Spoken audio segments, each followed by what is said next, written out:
So hello everyone, I am Arindam Ganguly and I am welcoming you all in the another episode of গল্প এবং ছড়া from Bliss। দেখো আজকে আমরা যে গল্পটা পড়ব সেটা একটুখানি বেদনাদায়ক, একটুখানি মেমোরি দিয়ে তৈরি করা এবং একটা বেশ জার্নিকে বোঝাচ্ছে। গল্পের নাম হলো দি passing away of Bapu by Nayantara সেহগল। তো খাতা, বই, পেন একদম সব কিছু নিয়ে বসে পড়ো, দরকার রং পেন্সিল নিয়েও বসে পড়ো, একদম আমরা এঁকে নেবো সমস্ত কিছু মাইন্ডের জন্য পেন্সিল তৈরি করে রাখো। So let's start. দেখো, the passing away of Bapu by Nayantara Sahgal. The text is an extract from Nayanthara Sehagal's memoir Prison and Chocolate Cake. Recounts the incidents following the death of Gandhiji. It vividly describes not only the author's personal sense of loss but also the collective grief of the entire nation at the passing away of Mahatma Gandhi. অর্থাৎ কি বলতে চাইছে, এই যে গল্প, এই গল্পটা আমাদের নয়নতারা সেহগল যে মেমোইর প্রিজন এবং চকলেট কেক থেকে নেওয়া হয়েছে। গল্পটায় কি বলছে, গল্পটায় শুধুমাত্র ওনার যে একটা পার্সোনাল দুঃখ ছিল সেইটাকে শুধু বলেননি, বরং এই যে গল্পটা থেকে আমরা তখনকার সময়ে মানুষের বা আমাদের পুরো নেশনের অর্থাৎ জাতির যে একটা অনেক বড় ইরিপ্যারেবল লস, সেই ইরিপ্যারেবল লসকে আমরা এই গল্প থেকে বুঝতে পারবো। তো গল্পটা খুবই ভালো এবং আমরা এটাকে পড়ব। অবভিয়াসলি এটা অবশ্যই একটা ট্রু স্টোরির ওপর গল্প। দেখো, প্রথমে ইউনিট 1 কি বলছে। I was having tea at home on the evening of 30th January 1948 when I was called to Birla House by an urgent telephone. দেখো এখানে কি মেনশন করা হচ্ছে, এখানে টাইমটা মেনশন করা হয়েছে, তো ডেটটা মাথায় রাখবে 30th January 1948। কখন? সন্ধেবেলায় ওনার কাছে একটা কল আসলো। কলে কি এসেছে? কলে বলা হয়েছে যে বিড়লা হাউস থেকে একটা আর্জেন্ট টেলিফোন এসেছিলো, অর্থাৎ বিড়লা হাউস থেকে একটা আর্জেন্ট কল এসেছিলো।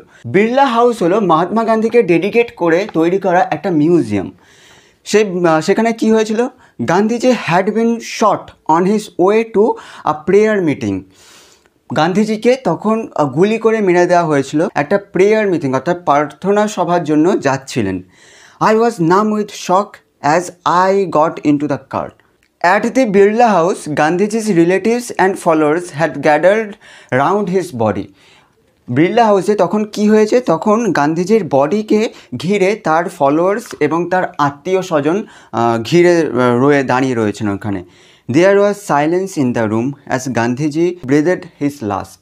সেখানে স্তব্ধতা ছিল, কারণ গান্ধীজি তখন তার শেষ নিঃশ্বাস ত্যাগ করেছেন। Words of Bapuji's death had spread through Delhi like a flame fanned by wind. হাওয়া দিয়ে যেমন আমরা আগুনকে ছড়িয়ে দিই, সেরকমভাবে হাওয়ার দ্বারা আগুন বয়ে যাওয়ার মতো কি হয়েছিল, গান্ধীজির এই যে মৃত্যু সংবাদ পৌঁছে গিয়েছিল পুরো দিল্লিতে। Sad groups of men and women had collected around Birla House.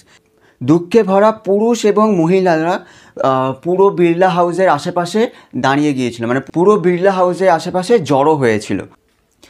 Out of every window one could see a brown blur of faces. মানে যে কোনো উইন্ডোর থেকেই কি দেখা যাচ্ছে, শুধুমাত্র বাদামি রঙের মুখ অস্পষ্টভাবে বোঝা যাচ্ছে। অর্থাৎ এখানে বোঝাতে চাইছে যে এত ভিড় ছিল, কারোরই মুখ স্পষ্টভাবে বোঝা যাচ্ছে না, খালি বোঝা যাচ্ছে যে বাদামি রঙের মুখগুলো খালি আছে। অর্থাৎ ভারতীয়দের কথা বলা হচ্ছে, এখানে ব্রাউন ফেসেস মানে বলা হচ্ছে আমাদের কথা, অর্থাৎ ইন্ডিয়ানদের কথা। They did not make a sound, তারা কোনো রকমভাবেই শোরগোল বাঁধালো না। There was an unnatural silence, সেইখানে একটি অপ্রাকৃতিক স্তব্ধতা ছিল। It was as if time stood for those few minutes, এটা মনে হচ্ছিল যে সময় সেই মুহূর্তে থমকে গেছে। The people were too stunned to speak in the beginning. প্রথমে লোকজন এত বিহ্বল হয়ে পড়েছিল যে তারা কথাই বলতে পারছিল না। কেন? কারণ গান্ধীজির যে মৃত্যু সংবাদ সেটা কেউই মানে আশা করেননি এবং কেউই সেটা মানতে পারেননি সেই সময়, তাই সেই সময় সবাই আর কি শোকে বিহ্বল হয়ে পড়েছিল। Later they clamoured wildly, shouted and crying. কিছুক্ষণ পর কি হলো, যে তারা চিৎকার করতে থাকলো, কাঁদতে থাকলো এবং চেঁচাতে থাকলো। কিসের জন্য? যে তাদেরকে বিড়লা হাউসের ভিতরে ঢুকতে দেওয়ার জন্য। দেখো তারপরে কি বলছে, they hustled one another in a stampede to break into the house. মানে তারা একে অপরকে ধাক্কা দিতে থাকলো বিড়লা হাউসের ভিতরে ঢোকার জন্য। They calmed a little when it was announced that they would be allowed to see Gandhiji before the funeral। তারা কিছুক্ষণের জন্য শান্ত হয়েছিল যখন এটা অ্যানাউন্স করা হয়েছিল, অর্থাৎ যখন এটা ঘোষণা করা হয়েছিল যে তারা সবাই গান্ধীজিকে শেষবারের মতো দেখতে পারবেন, অর্থাৎ গান্ধীজির বডিকে যখন ফিউনারেল অর্থাৎ শেষ কাজের জন্য নিয়ে যাওয়া হবে তখন সবাই দেখতে পাবে। তখন সবাই শান্ত হয়েছিল কিছুক্ষণের জন্য। when one is faced with the shock of a loved one's death, one whimpers। কি বলতে চাইছে, যখন কেউ তার প্রিয় কাউকে হারায় তখন সে কান্নাকাটি করে, এটা বলতে চাইছে। What will become of me now that he has left me. এবং তখন সে কান্দে কান্দে বলে যে এখন আমার কি হবে, সে আমাকে ছেড়ে চলে গেছে। অর্থাৎ যখন কেউ মারা যায় তখন আমাদের যে শোক থেকে যে সমস্ত কথাবার্তাগুলো বের হয় সেটা আমাদের লেখিকা এখানে বলতে চাইছে। এতটাই দুঃখে আঘাত পায় তখন সে কান্নাকাটি করে এবং বলে যে এখন আমার কি হবে, সে চলে গেছে আমাকে ছেড়ে। This was surely the question uppermost in the mind of the morning people. এই প্রশ্নটাই সমস্ত দুঃখ পাওয়া মানুষদের মনে বড় হতে শুরু করলো যে এখন আমাদের ছেড়ে গান্ধীজি চলে গেছেন, এখন আমাদের কি হবে। অর্থাৎ ওনার আত্মীয়রা এবং ফলোয়াররা এটা বলতে থাকলো যে এখন আমাদের কি হবে। They looked like lost children. তাদেরকে দেখে অনাথ মনে হচ্ছিল, যে তাদেরকে দেখে মনে হচ্ছে যেন তারা হারিয়ে যাওয়া শিশু। It was the question in many of our hearts as we sat. এটাই আমাদের মনে, এই প্রশ্নটাই আমাদের মনে চলছিল যখন আমরা সেখানে বসেছিলাম। Still shocked and unbelieving. তখনও আমরা শোকাহত এবং আমরা বিশ্বাস করতে পারছিলাম না। We listened to the broadcast telling the people of India that their Bapu was no more. আমরা রেডিওতে শুনছিলাম, ব্রডকাস্টিং মানে রেডিওতে যেই খবর বা বেতারে যে সমস্ত সংবাদ দেওয়া হয় সেইগুলোকে ব্রডকাস্ট বলা হয়। টেলিভিশনে যেগুলো দেখানো হয় সেগুলোকে টেলিকাস্টিং বলা হয়। দেখো আমরা সংবাদ সম্প্রচার শুনছিলাম রেডিওতে, যেখানে মানুষদের বলা হচ্ছে, ভারতীয়দের বলা হচ্ছে যে তাদের বাপু অর্থাৎ তাদের মহাত্মা গান্ধী আর বেঁচে নেই। মহাত্মা গান্ধীকে বাপু বলে ডাকা হতো। এখানে মিনিংগুলো দেখো, ক্ল্যামার্ড মানে ডিমান্ডেড লাউডলি, মানে একদম চিৎকারের সাথে আর কি আর্জি জানানো কোনো কিছুর জন্য। ওইখানে কিসের আর্জি জানানো হচ্ছিলো, ঘরে ঢুকতে দেওয়ার জন্য, বিড়লা হাউসে ঢুকতে দেওয়ার জন্য। Jostled forced one's way by pushing, একে অপরকে ধাক্কা দেওয়া, মানে ধাক্কা দিয়ে এগিয়ে নিয়ে যাওয়া, এটাকে বলা হচ্ছে। যে যখন ভিড় হয় তখন একে অপরকে ধাক্কা দিয়ে ঢুকতে চায়, সেটা বলা হচ্ছে। হুইম্পার্স মেক্স লো ক্রাইং নয়েজেস, মানে একদম ফুঁপিয়ে ফুঁপিয়ে কাঁদা, মানে একদম আওয়াজ থাকবে না যেই কাঁদাতে, কিন্তু তুমি কাঁদবে। অর্থাৎ যখন প্রিয় মানুষ ছেড়ে চলে যায় তখন শোকটা এতটাই গভীর হয় যে আমরা জোরে জোরে কাঁদতে পারি না, এটাই এই ওয়ার্ডটাতে বলা হচ্ছে। গান্ধীজি's funeral was to take place the day after his death। মানে গান্ধীজির যে ফিউনারেল অর্থাৎ শেষকৃত্য সেটা একদিন পরে গিয়ে করা হয়েছিল। Hours in advance people line the route the funeral procession was to follow. কিছুক্ষণ আগে অর্থাৎ কিছু ঘন্টা আগে কি করা হয়েছিল, যে মানুষজন একটা লাইন তৈরি করেছিল যেই রুটে আর কি মহাত্মা গান্ধীর ওই শোকযাত্রা নিয়ে যাওয়া হতো সেইখানে। পদ্মশ্রী অর্থাৎ Padmashri, Mrs Naidu's daughter spoke for us all when she said simply we will walk. Mrs নাইডুর কন্যা পদ্মশ্রী যখন বললেন, যে সিম্পলি বললেন অর্থাৎ খুবই সাধারণভাবে বললেন এবং কি বললেন, যে আমরা হাঁটবো। It is the last time we shall be walking with Bapu. এটা আমাদের কাছে লাস্ট অর্থাৎ সর্বশেষ হাঁটা হবে বাপুর সাথে। It was an agonising walk. এটা খুবই যন্ত্রণাদায়ক যাত্রা ছিল। Thousand silently watched the procession. হাজারো মানুষ সেই শোক মিছিল দেখেছিল। Bapu lay on one open truck covered with flowers. Bapu ফুলে ঢাকা একটি খোলা ট্রাকে শুয়েছিলেন। Thousand of people wept. হাজারো মানুষ কেঁদেছিলেন। Trying to touch Bapu's feet. কেঁদেছিলেন এবং বাপুর ফিটে অর্থাৎ বাপুর পায়ে হাত দেওয়ার চেষ্টা করছিলেন। It was impossible to move in the thick crowd. এইটা অসম্ভব হয়ে পড়েছিল ওই ভিড়ের, ওই অত ভিড়ে হাঁটা। As I moved forward slowly, যখন আমি আস্তে করে এগোনোর চেষ্টা করেছিলাম, I understood I was not merely in the midst of grieving people. আমি তখন বুঝতে পেরেছিলাম আমি শুধুমাত্র শোকাহত মানুষদের যাত্রায় নেই বা মানুষদের মধ্যে নেই। I was among people for hmm walking with Bapu had a special meaning. আমি সেই সমস্ত মানুষজনদের মধ্যে ছিলাম যাদের এই বাপুর সাথে হাঁটার একটা বিশেষ মিনিং অর্থাৎ বিশেষ অর্থ রয়েছে। অর্থাৎ উনি এখানে বোঝাতে চাইছেন যে ওনার বাপুর প্রতি ডিপ ফিলিং অর্থাৎ ভালোবাসা শ্রদ্ধাকে বোঝাতে চেয়েছেন, যে উনি এমন মানুষজনদের মধ্যে ছিলেন না যারা শুধুমাত্র শোক পেয়েছেন যে আচ্ছা বাপু মারা গেছে, হ্যাঁ উনি এত বছরের লিডার ছিলেন, ইন্ডিয়ার জন্য এত কাজ করেছেন, এইরকম মানুষদের মধ্যে ছিলেন না। ওই যে বাপুর যে মৃত্যু, সেই মৃত্যুর ফলে যত মানুষের আর কি খারাপ লেগেছে, যত মানুষের আর কি একদম মন থেকে কষ্ট হয়েছিল, সেই সমস্ত মানুষদের মধ্যে আমাদের এই নয়নতারা সহগলজি ছিলেন। উনি সেটা বুঝতে পারছিলেন, উপলব্ধি করতে পারছিলেন সেই সময়। We had worked with Bapu over the rough and smooth of India's recent history. আমরা বাপুর সাথে আমাদের ভারতের সমস্ত উঁচু এবং নিচু অর্থাৎ শান্ত এবং অশান্ত সমস্ত রকম ইতিহাসেই চলেছি, হেঁটেছি। অর্থাৎ ভারতের যখন খারাপ সময় ছিল তখনও আমরা বাপুর সাথে ছিলাম, এবং যখন ভারতের খুবই ভালো সময় অর্থাৎ যখন ভারতের ভালো সময় এবং যখন ভারতের খারাপ সময়, এই দুটো সময়ে আমরা বাপুর সাথে ছিলাম। অর্থাৎ বাপু আমাদের কী করেছেন, আমাদের লিড করেছেন। We could not now accept the fact that the man who had led us over many difficult paths was never going to walk with us again. আমরা এটা বিশ্বাসই করতে পারছিলাম না যেই মানুষটা আমাদের এতদিন নেতৃত্ব দিয়েছে, যে আমাদের এত রকম খারাপ পরিস্থিতিতে এত রকমভাবে নেতৃত্ব দিয়েছেন, সেই মানুষটা এখন আর নেই। বাপুর slight figure had walked of staff in hand over a large part of India. বাপু তার লাঠি নিয়ে তার ছোটোখাটো শরীরে পুরো ভারতের বিস্তীর্ণ অঞ্চল ঘুরে এসেছেন অর্থাৎ হেঁটেছেন। এই লাইনে বাপুর আর কি কন্ট্রিবিউশন বোঝাতে চাইছে যে বাপু তার ওই শরীরে ওই লাঠি হাতে ভারতের সমস্ত যেই ডিফিকাল্ট ওয়েগুলো ছিল, ডিফিকাল্ট যে টাইমগুলো ছিল, যত রকম কঠিন সময় ছিল, সেই কঠিন সময়ে উনি নেতৃত্ব দিয়েছেন, এইটা এই লাইনে বোঝাতে চেয়েছেন। To walk is to make slow progress, অর্থাৎ হাঁটা যেন একটা ধীর অগ্রগতি, অর্থাৎ হাঁটলে আমাদের ধীর অগ্রগতি হয়, দৌড়ালে আমাদের স্পিডে অগ্রগতি হয়। It is to think with clarity and closely, look at all that is around you from small insects to the horizon in the distance.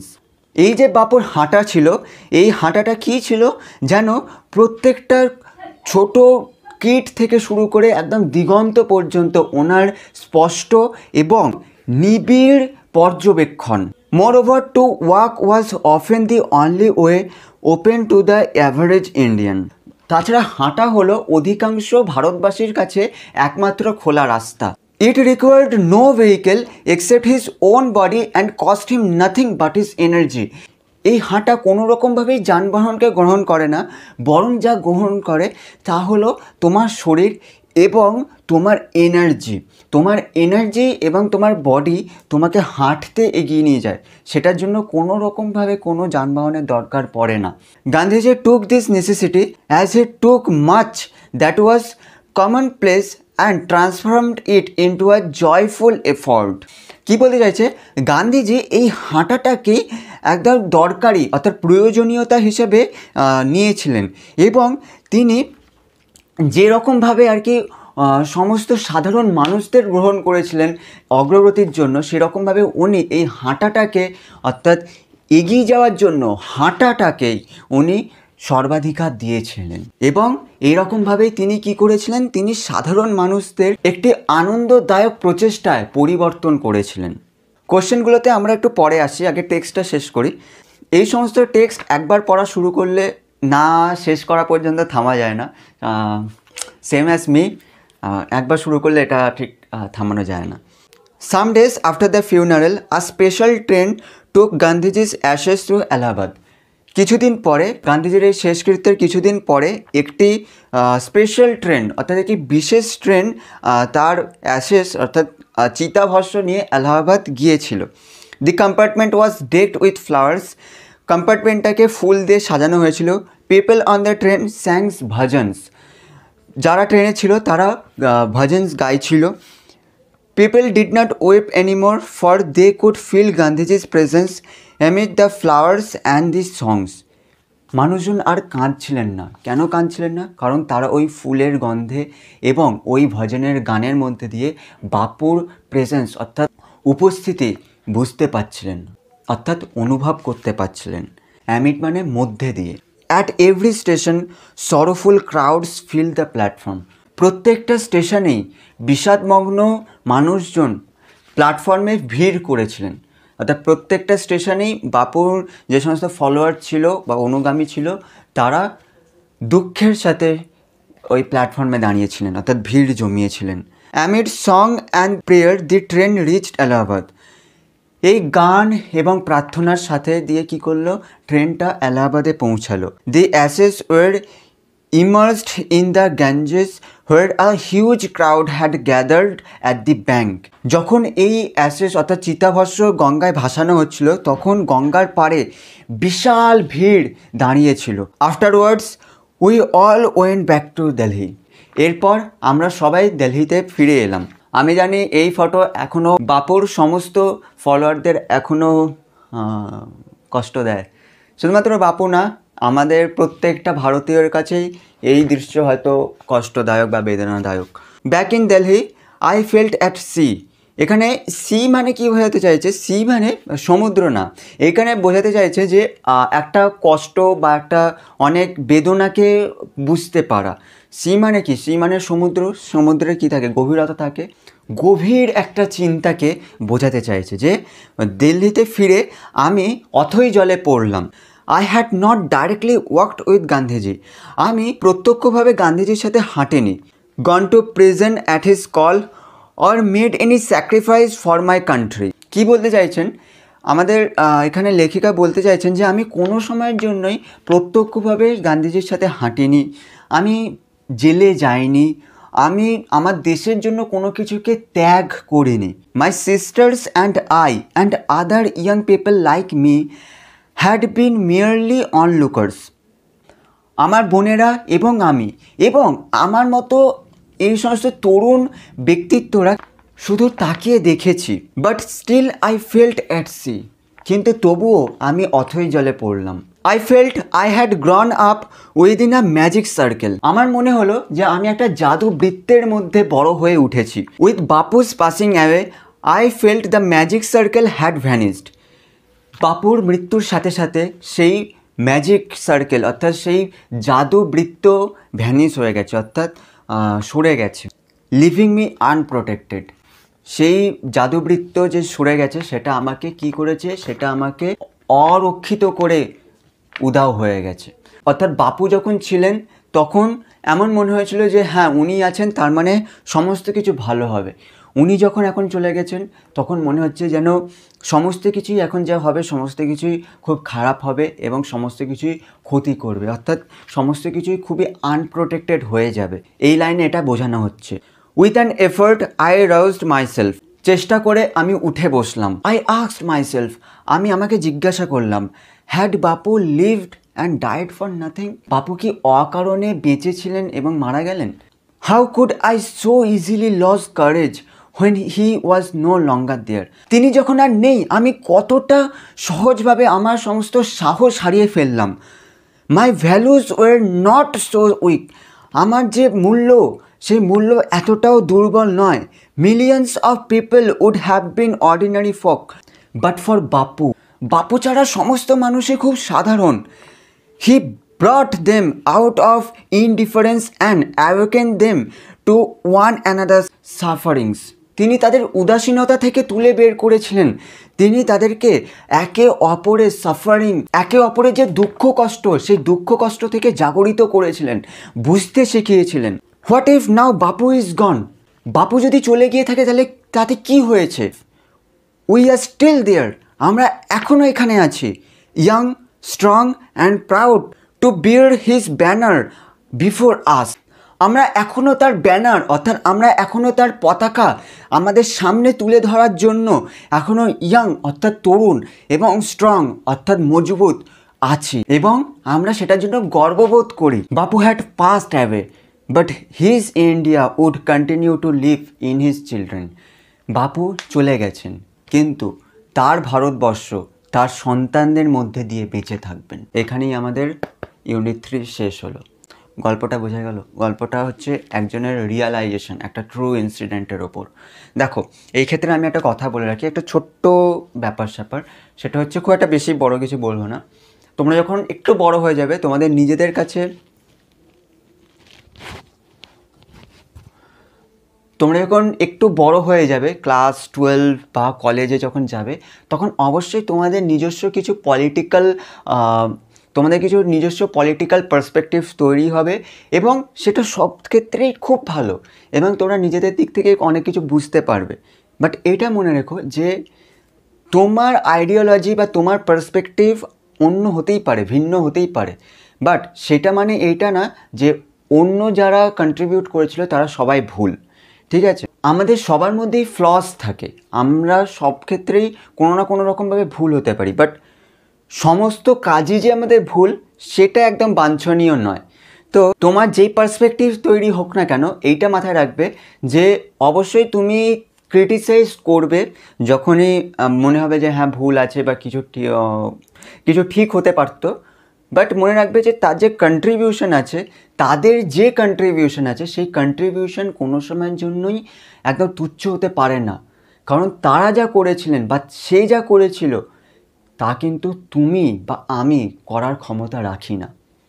যদি আমরা রাখি তখন আমরা প্রত্যক্ষভাবে সেটার বিরোধিতা করব, কিন্তু আমরা অবশ্যই সেটার জন্য ঘৃণা ছড়াবো না। এইটা একদম মাথায় রেখো। মনে রেখো আমি তোমাদের বলেছিলাম, অরিন্দম স্যার তোমাদের বলেছিল যে কোনো সময়ের জন্য নিজের মধ্যেই ঘৃণা ব্যাপারটা রাখবে না যে হ্যাঁ এ আমার কাছে আমার ভিন্ন পার্সপেক্টিভকে অ্যাকোয়ার করেছে তার মানে এ খারাপ, এটা হতে পারে না। তার হয়তো কিছু পদক্ষেপ খারাপ হতে পারে, বাট সেটা doesn't mean that the whole personality is bad বা ওর্স। ওকে, এটা একটু বলার ছিল। এবার আমরা একটু কোশ্চেনের দিকে মাথায় রাখি, একটু কোশ্চেনের দিকে দেখি। প্রথমত বাপু বলতে কাকে বলা হয়েছে? বাপু বলতে বোঝানো হয়েছে আমাদের মহাত্মা গান্ধীকে। তারপরে বাপু কোথায় যাচ্ছিলেন? বাপু যাচ্ছিলেন বিড়লা হাউসে একটি প্রেয়ার মিটিংয়ের জন্য। কখন উনি কল পেয়েছিলেন? উনি ইভিনিংয়ে পেয়েছিলেন। কোন ডেটে? 30 জানুয়ারি 1948। অর্থাৎ বাপু কবে মারা গেছেন? 30 জানুয়ারি 1948-এ। আচ্ছা, গান্ধীজি কবে জন্মগ্রহণ করেছিলেন? অবশ্যই সেটা কমেন্ট করো। তারপরে এখান থেকে আর কি কোশ্চেন হতে পারে? এখান থেকে কী রকমভাবে দিল্লিতে বাপুর মৃত্যু সংবাদ ছড়িয়ে পড়েছিল? পুরো একদম হাওয়ার বেগে আগুনের মতো। তারপরে এখানে কোশ্চেনগুলো দেখো। Gandhiji had been shot on his way to a prayer meeting. দেখো এখানে অনেকে কোশ্চেন করবে যে দ্য বিড়লা হাউস কেন হতে পারে না, কারণ উনি তো যতই প্রেয়ার মিটিং হোক না কেন বিড়লা হাউসেই তো যাচ্ছিলেন। অবশ্যই যাচ্ছিলেন, উনি তো বিড়লা হাউসেই যাচ্ছিলেন, কিন্তু মাথায় রাখবে যে এইখানে অ্যান্সারটা পুরো একদম টেক্সটের মতো করে দিতে হবে, কারণ আমাদের 10-এ যেরকমভাবে কোশ্চেন আসে সেটা হচ্ছে সিন তুলে কোশ্চেন আসে, অর্থাৎ প্যাসেজ তুলে কোশ্চেন আসে। তো প্যাসেজে একটা লাইন যেখানে ফর্ম করছে সেই লাইনের যে সমস্ত ফ্রেজেস আছে সেই ফ্রেজেস দিয়েই অ্যান্সার করতে হবে, এটা মাথায় রাখতে হবে। তো দেখো এখানে লাইনটা আছে যে Gandhiji had been shot on his way to a prayer meeting, তাই প্রেয়ার মিটিং দিতে হবে। The author came to know of Gandhiji's death by a telephone call.